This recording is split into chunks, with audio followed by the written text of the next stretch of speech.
Salut à tous les amis, j'espère que vous allez bien.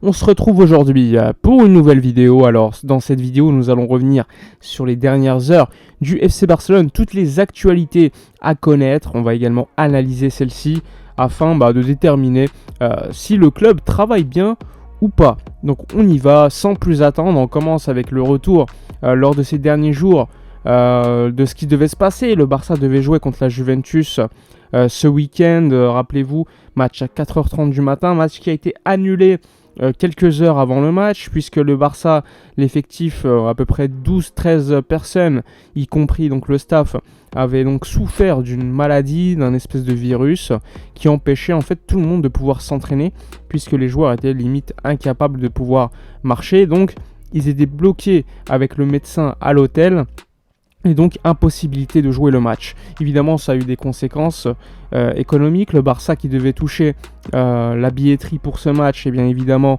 n'a pas pu la toucher. Mais heureusement, le club a pris une assurance et ne devra pas non plus rémunérer, on va dire, la société qui organise ces fameux matchs amicaux. Mais il y a quand même un manque à gagner d'environ 2 millions d'euros pour ce match qui n'a pas été joué entre le FC Barcelone et la Juventus. Bon, aujourd'hui, ce qu'on sait, c'est que l'équipe va beaucoup mieux. Donc, au niveau santé, le match contre Arsenal qui est attendu lors des prochains jours va devoir se jouer sans problème. Le Barça attend donc d'avoir tous les joueurs disponibles.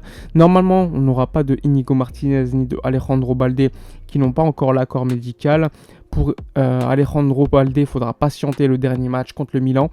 Alors que pour Inigo, on va patienter probablement le retour en Espagne. Sinon, évidemment, pour le match contre la Juventus, on devait donc en profiter, selon les médias italiens, pour rencontrer la Juventus et évoquer un joueur, c'est Franck Kessié. Donc le joueur ivoirien intéresse beaucoup la Juve, j'en ai beaucoup parlé lors des précédentes vidéos. Ce qu'on sait, c'est que la Juve, évidemment, et on sait qu'ils sont dans une situation économique pas top, ce qu'ils veulent, ce qu'ils proposent en tout cas, c'est un prêt avec option d'achat fixé à 15 millions d'euros, alors que le Barça fixe le prix du joueur à 25 millions d'euros. Et surtout, dans ces discussions, selon certains médias italiens, la Juve serait prête à offrir une obligation d'achat selon certaines conditions. C'est-à-dire dans le cas où, par exemple, la Juventus gagne la Serie A la saison prochaine, l'option d'achat serait obligatoire, ce qui ne plaît pas du tout à Barcelone, qui veut absolument récupérer de l'argent sur Franck Kessié, qui avait refusé une offre saoudienne, puisque le salaire proposé n'était pas si élevé par rapport à ce qu'il attendait. Et surtout, le Barça a refusé aussi d'autres approches, parce que le joueur veut que, en priorité, la Première Ligue, encore l'Arabie Saoudite, en cas d'offre salariale très très élevée. Donc la Juventus, pour l'instant, disons que ce n'est pas dans les plans de Franck Kessié qui ne veut pas retourner pour l'instant en Italie. Mais bon, ça peut changer si les discussions entre le directeur sportif de la Juve et le Barça et le joueur évoluent la posture de celui-ci. Eh bien, il pourrait y avoir des changements. En tout cas, Barcelone négocie avec la Juventus. Pour l'instant, disons que ces négociations n'ont pas fructifié sur un accord de principe entre les parties. Donc pour l'instant, on va patienter, mais à surveiller ce cas Franck Kessié. Donc le Barça en a également profité pour, on va dire, vendre un joueur de l'équipe B, Chadi Riyad, un joueur marocain qui donc part pour le Real Betis pour 2,5 millions d'euros avec 50% à leur vente pour le Barça et une option de rachat. Donc je pense que c'est un bon deal, tu permets de récupérer un petit peu d'argent et surtout tu as toujours le contrôle entre guillemets du joueur, que ce soit à la revente ou même avec une option de rachat très intéressante. Donc là, bon deal pour ma part concernant le Barça. Mais encore une fois, ça reste le Barça B. Le problème, c'est que le Barça n'arrive pas à vendre cet été. On l'a vu, Trincao, Griezmann sont partis, certes, mais c'est des deals qui ont été faits il y a quelques mois, même l'année dernière, on va dire. Alors que on s'attendait à des départs, que ce soit Ferran, que ce soit Kessié ou d'autres. Pour l'instant, le 24 juillet, le seul joueur qui est parti, c'est Samuel Umtiti, et c'est par une rupture de contrat. Évidemment, je ne cite pas Busquets et Jordi Alba, qui sont dans un autre cas, mais en termes de joueurs vendus, on s'attendait à beaucoup mieux. Et pour l'instant, disons que c'est un échec cuisant même. Bon, Nico Gonzalez va partir via une vente. Ça sera la première vente du FC Barcelone, l'équipe première en tout cas. Pour le FC Porto, des négociations très avancées. Le Barça aura une option de rachat concernant le joueur. Pour l'instant, on patiente pour connaître le prix. mais c'est très avancé et Nico sera probablement le premier joueur vendu pour le FC Porto cet été. Ensuite, il faudra voir le cas Alex Collado qui pourrait donc signer au Real Betis, mais encore une fois libre, 0 €. Le Barça aura qu'un pourcentage à la revente. Donc encore une fois, c'est des ventes qui ne sont pas efficaces. Tu vends, surtout tu économises surtout de la masse salariale et pas beaucoup parce que c'est des joueurs très jeunes qui n'ont pas un gros contrat à Barcelone. Donc là aussi, pour l'instant, on est le 24 juillet.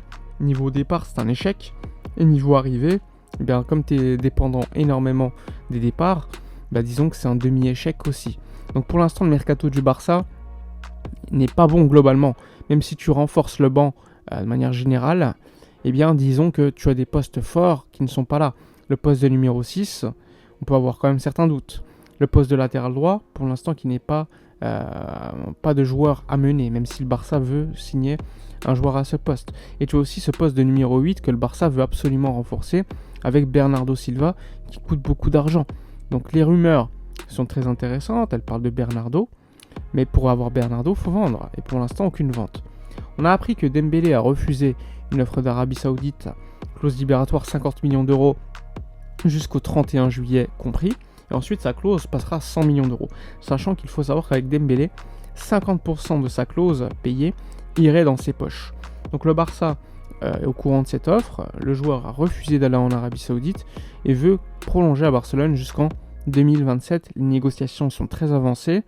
Et donc il faudra patienter et voir ce qui va se passer. Le mercato du Barça va probablement bouger en août, sachant que certains joueurs vont voir que leur place n'est pas garantie, qu'il y aura trop de joueurs à certains postes. Peut-être qu'Eric Garcia va partir par exemple, même si je suis très étonné de voir le peu de rumeurs le concernant. Peut-être que certains joueurs vont vouloir partir en voyant qu'ils n'ont pas de temps de jeu, donc même en prêt, histoire d'économiser de la masse salariale. Bref, beaucoup de choses vont bouger et certains clubs qui n'ont pas encore réussi à recruter vont peut-être se dire bon, prenons l'option numéro C qu'on avait, donc peut-être un joueur du Barça. Donc là aussi, il faut voir, sachant que le mercato en Espagne est très peu actif. Bon, inutile de vous expliquer pourquoi, mais avec un fair play financier de la Liga aussi strict, pas étonné de voir que le championnat qui investit le moins en Europe, à part évidemment le Portugal, qui est plutôt un championnat vendeur, eh bien c'est la Liga. Loin de la Première Ligue, loin de la Ligue 1, loin de la Serie A et loin du championnat allemand. C'est dire le recul du championnat d'Espagne, évidemment, avec ses règles de fair play financier. Bref, on a fait le tour. Vite fait, Abdé, évidemment, pour l'instant à Barcelone, parce que Xavi compte sur lui, il le veut absolument.